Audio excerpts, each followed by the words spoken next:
자, 이제 이수봉 예. 저 원장님 모셨으니까 이제 본격적으로 얘기를 좀 들어보겠습니다. 제가 프로필 먼저 한번 읽어드릴까요? 네네. 예, 1961년생 네. 이수봉, 네. 민생경제연구원장, 부산 배정고 고려대 사회학과 졸업, 네. 민노당 대변인, 정책연구원장, 네. 그리고 민생당 전 대표, 총재인가요? 민생당 전 대표. 그리고 2021년 오세훈, 박영선과 함께 서울시장 민생당 네. 후보로도 출마를 하셨죠. 그러니까 민노당, 이게 민노당이 아니라 민주노총. 민주노총, 예. 아, 예. 민노총 대변인. 네. 민노총 대변인인데 이제 민노당 대변인을 잘못되어 있군요. 민노총 맞습니다. 대변인. 네. 예, 민노총 대변인입니다. 민노총 네. 대변인. 예. 원장님, 저 일단 저는 요 주요 이 프로필에 빠진 게 있는 것 같아요. 정말 최강 동안이십니다. 이분이 지금 61년생입니다. 그런 얘기 정말 많이 들으시죠? 저는 잘 모르겠는데 네. 뭐 가끔 그런 이야기 듣기는 하는데 잘 네. 모릅니다 사실 솔직히. 아. 예, 거울 자세히 보면 주름이 네. 자글자글해서. 네. 아니요. 근데 진짜 동안이신데 저는 이제 의문이 드는 게 대학생 때 학생운동을 하다가 감옥에도 갔다 오셨어요. 예. 예, 그리고 이제 그 다음에는 민노총에 들어가서 노동운동을 하셨는데 아니 그런 험난한 시간을 보냈는데 어떻게 이렇게 동안을 유지할 수가 있는가? 철이 좀 덜 들어서 그래요. 철이 덜 들었다. 조기 축구를 한 20년째 계속 하고 있는데 네. 뭐 운동을 좀 많이 하니까. 네. 예. 예. 진정한 운동권이시네요. 그렇습니다. 네. 자, 이게 지금 최근에 이제 엄청 심각한 사건들이 많았습니다. 일단 민노총 간첩단 사건이 있었고 또 그거랑 별개로 창원 간첩단 사건에 또 민노총 관련 인사들이 또 이제 들어있다 하는 사실은 이제 민노총 관련해서는 간첩 사건이 2개가 지금 돌아가고 있는 거예요. 예. 민노총이 그 수사 결과 중간에 나왔을 때 수사한다는 얘기 나왔을 때 민노총 안의 분위기는 어땠다고 전해 들으셨습니까? 사실 뭐 개인적으로는 좀 참담했고 예. 그 민주노총 안에도 여러 가지 고민을 했던 걸로 알고 있어요. 이거에 대해서 엄중하게 보고 네네네. 뭐 대국민 사과와 지도부 사퇴까지 해야 된다 이렇게 생각하시는 분들도 있었고 네. 근데 결과적으로는 토론 끝에 이걸 공안 탄압으로 규정을 하는 식으로 정리가 됐거든요. 그렇죠. 이거는 굉장히 심각한 문제라고 생각을 하고 있습니다. 네. 그러니까 간첩단 사건이 있는데 그거를 네. 지금 전형적으로 이제 이재명 민주당 대표의 경우에는 자기의 부정부패 비리 의혹을 검찰이 조작한 사건이다. 검찰의 조작이다. 정치검찰의 지금 작품이다. 이렇게 몰아가고 있고 또 민노총에서는 간첩단 사건도 일종의 공안 몰이를 하고 있다. 이렇게 지금 규정을 하고 있는 거 아닙니까? 그렇죠. 네. 그러니까 명확하게 증거가 다 나왔기 때문에 네. 그 간첩 활동을 한 것을 부인할 수는 없거든요. 네네. 그런데 엄연히 그런 것들을 이걸 공안 탄압이라고 이렇게 네. 그 내부에서 그걸 오히려 역공을 하겠다고 하는 것은 예. 정말 굉장히 이게 공안 의식이나 네. 국가 관리 자체가 그냥 무너져 있는 거거든요. 네. 그런 점에서 굉장히 우려를 많이 하고 있습니다. 근데 이제 예. 놀라운 게 보면은 이제 이게 좌파 우파의 차이인 것 같은데 우파는 어떤 문제점이나 이제 비리나 어떤 사건이 나오고 나면 뭐 변명을 좀 하면서 부끄럽습니다, 죄송합니다, 뭐 이러고 이제 숨어버리거든요. 그렇죠. 근데 이제 저 좌파들은 되게 이것은 누군가의 공작이다, 작업이다 이렇게 역공을 굉장히 강하게 드라이브를 거는데 이게 패턴 같은 게 있다고 보세요? 그 우리가 운동을 할 때 예. 중요하게 생각했던 것 중에 하나가 최선의 수비는 공격이다 이런 게 있어요. 네. 그리고 말하자면 뭐 혁명, 그러니까 우리가 시대 정신이 그때 이제 민주화라든지 뭐 노동 해방 이런 거였는데 혁명을 위해서는 어떤 것도 가능한 그런 분위기였죠. 그 우리가 이제 살아왔던 운동했던 세대들의 네, 어떤 네. 정서라는 것이 그래서 어떤 분은 보면 그 혁명을 위한 자금을 마련하기 위해서 강도짓도 하고 네, 그렇죠. 옛날에 레닌은 은행도 털고 뭐 이렇게 했다고 하지 맞습니다. 않습니까? 네, 근데 맞습니다. 그렇죠. 최근에는 난민전 사건으로 구속된 그 지금 민주당 의원을 하고 계시는데 예. 그분은 혁명자금 마련해서 그 동아일보 그 동아건설 네. 사장 집에 강도를 해서 상해를 입히기도 하고 이랬다거든요. 난민전. 그렇죠, 예. 김남주가 있었던 예. 난민전. 그래서 혁명을 위해서는 뭐 웬만한 어떤 범죄 이런 것들은 정당화된다 이런 사실 생각을 갖고 있었던 세대였죠. 그러면은 뭐 간첩 뭐 이런 활동 정도는 아무것도 아닌 거네요. 그 정도는 실정법 웬만큼 실정법 위반하는 거는 뭐 전혀 개의치 않는 거네요. 그 이제 개의 찾는다기보다도 그런 것들이 문제라고 생각은 할 텐데 네.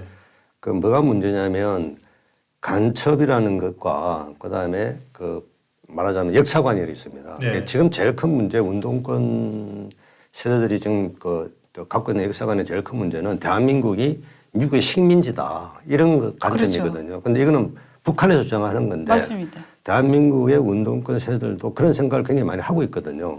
여전히. 그러니까 이걸 공유하고 있다는 게 문제예요. 아직도 공유하고 시위에 있으니까. 막 그런 거 많이 나오잖아요. 지금도 미국 여전히 시위지. 그런 생각을 예. 하고 있죠. 네, 네. 그런 생각을 공유하고 있으니까 네.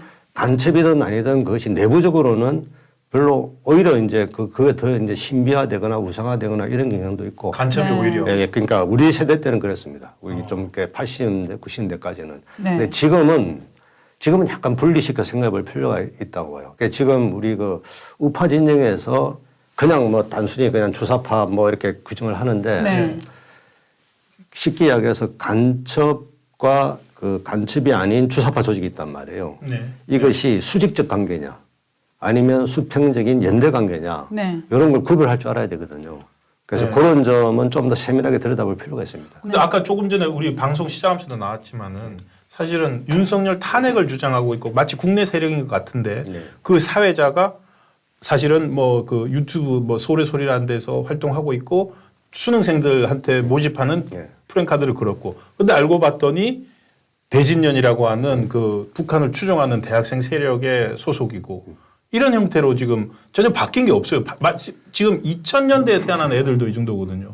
그러니까 그게 큰 문제인데 그 말하자면 더 예. 지금 더. 운동권 아. 운동권 세력들이 민주운동 세력들이 그 헤게모니를 주사파한테 다 뺏기고 그 덫에 빠져버린 거예요. 덫에 빠졌다. 지금 가장 큰 문제가 민주운동 세대들의 운동권 세대 가장 큰 문제가 한국의 현실에 기반해서 좌파적 사상이면 좌파적 사상답게 뭔가 발전시키는 자기 담론이 있어야 되는데 예.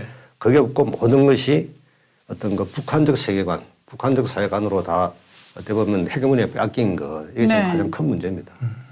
지금 책을 내셨잖아요. 네.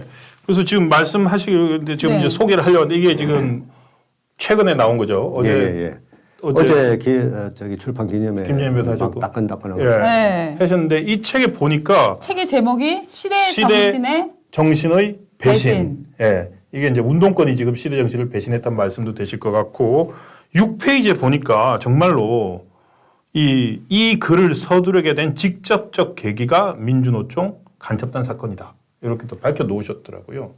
그러니까 덫에 걸린 이 운동권을 걱정해서 그런 건가요? 그 시대 정신 배신이라는 뜻 의미는 예. 그러니까 저희들이 운동을 제가 이제 82년도에 그 전두환 독재 타도 투쟁을 하면서 이제 감옥에 갔었는데 그때 우리 세대들은 민주화였습니다. 시대 정신이. 그러니까 민주를 위해서 싸웠고 뭐 동시대인들은 난 대부분 다 그랬다고 보는데 예. 그런데 그렇게 해서 자기를 희생하고 목숨을 바치는 분들도 계시고 근데 그렇게 했던 초심이 네. 지금 시간이 흘러서 지금 와서 보니까 무엇을 낳았냐는 거죠.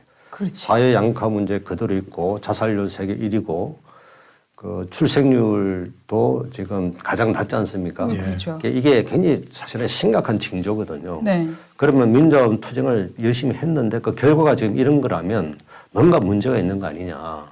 그래서 들여다보니까 간단히 말해서 그때는 공산주의나 또는 주체 사상이 상당히 좋은 사회를 만들어낼 것이라고 사람들이 많이 생각을 했었어요. 네. 그런데 그렇게 해서 운동을 하다가 결과를 보니까 예. 아, 이게 아니구나. 이게 오히려 대한민국을 위기로 몰아가는 가장 뿌리구나 하는 예. 걸 깨닫게 된 거죠. 그 깨달으면서 아, 내가 배신을 당했다 생각을 하게 된 거예요. 그러니까 운동권의 처음 시작은 다 순수했습니다. 네. 그런데 그 결과가 보니까 그 운동권이 지향했던 시대 정신에 의해서 배신을 당했구나 하는 네. 생각을 했던 거죠.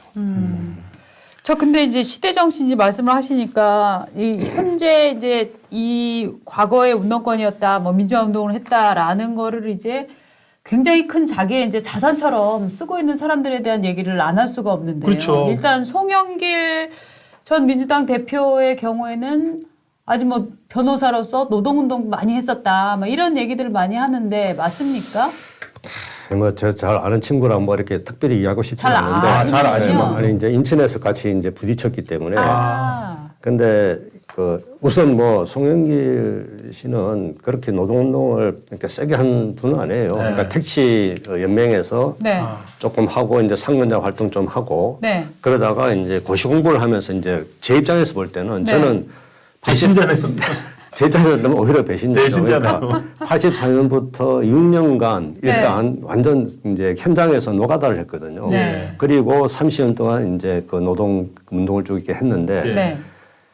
그때 송영길 그다음에 뭐 우상호 우리 김영춘이라든지 몇 분들이 예. 다 전대협 의장 출신들이거든요. 네. 학생 의장 출신들. 예, 예. 예, 그 학생 의장이라는 게 사실은 많은 학우들 위에 이제 올려진 사람들인데 이제 이게 이제 사실 김대중 정부도 책임이 있어요.